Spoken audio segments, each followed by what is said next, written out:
Assalamualaikum warahmatullahi wabarakatuh. Perkenalkan, nama saya Bima dengan nomor induk mahasiswa 20103041048. Kali ini saya akan mempresentasikan tugas akhir dari mata kuliah Pola dan Arsitektur Perangkat Lunak, di mana di judul tugas akhir saya adalah Studi Kasus Sistem Informasi Manajemen Rumah Sakit. Pertama adalah pendahuluan, di mana tujuan saya melakukan tugas ini adalah meningkatkan efisiensi dan kualitas layanan di rumah sakit dengan ruang lingkup yaitu manajemen data pasien, jadwal dokter, rekam medis, dan administrasi. Selanjutnya, analisis kebutuhan, di mana saya membutuhkan yaitu pengguna, di dalamnya ada staf medis, administrasi, dan manajemen rumah sakit. Yang kedua adalah fitur utama, yaitu pendaftaran pasien, manajemen rekam medis, jadwal dokter, laporan medis, dan billing.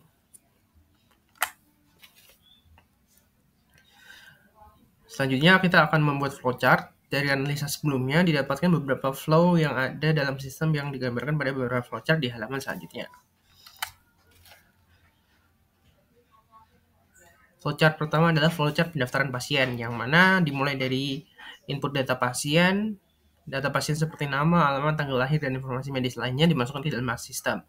Yang selanjutnya adalah verifikasi data yang dimasukkan diverifikasi untuk memastikan kebenaran dan kelengkapannya. Apakah data valid? Yang selanjutnya adalah apakah data valid? Sistem mengecek apakah data yang dimasukkan valid. Jika valid, lanjut ke pembuatan rekam medis baru, atau jika tidak valid, kembali ke proses input data pasien untuk perbaikan.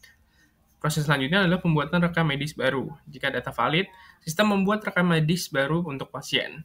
Lalu prosesnya akan selesai.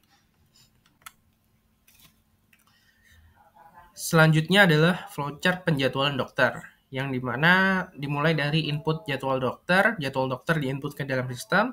Yang ketiga adalah penjadwalan pertemuan dengan pasien. Pertemuan dengan pasien dijadwalkan berdasarkan jadwal dokter yang tersedia. Selanjutnya adalah pembaruan jadwal, itu jadwal dokter diperbarui sesuai dengan penjadwalan pertemuan baru, lalu proses dapat diselesaikan. Flowchart selanjutnya adalah manajemen rekam medis. Dimulai dari input data pemeriksaan pasien. Data pemeriksaan pasien diinput ke dalam sistem. Selanjutnya dilakukan proses pembaruan rekam medis. Rekam medis pasien diperbarui dengan data pemeriksaan baru. Proses selanjutnya adalah penyimpanan data pemeriksaan dan rekam medis yang diperbarui disimpan ke dalam database. Lalu proses setelah selesai. Selanjutnya adalah flowchart billing dan administrasi. Dimulai dari input data layanan medis yang diberikan kepada pasien diinput ke dalam sistem, lalu dilakukan perhitungan biaya, di mana sistem menghitung biaya layanan berdasarkan data yang diinput, lalu pasien melakukan pembayaran, pasien atau pihak terkait melakukan pembayaran berdasarkan perhitungan biaya, lalu proses selesai. Yang selanjutnya kita akan rancang sistem menggunakan pola arsitektur. Pola arsitektur yang saya gunakan adalah arsitektur MVC dan RESTful. Model view controller yang dapat dilakukan di aplikasi ini atau sistem ini adalah yang pertama adalah model di mana representasi data dan logika bisnis. Contoh rekam medis pasien. View antar muka pengguna, contoh formulir pendaftaran pasien, dan controllernya adalah penghubung antara model dan view. Contoh adalah proses penyimpanan data pendaftaran. Sementara RESTful API, kita menggunakan endpoint untuk data pasien, get garis miring patients untuk mengambil data semua pasien, post garis miring patients untuk menambahkan pasien baru, put garis miring pasien garis miring ID memperbarui data pasien, delete garis miring pasien garis miring ID menghapus data pasien. Selanjutnya ini adalah diagram arsitektur MVC dan RESTful API. Nah, untuk diagram tadi, kita misalkan ada alur kerja dalam sistemnya. Di dalam alur kerja tersebut saya ambil 2 contoh, yaitu pendaftaran pasien.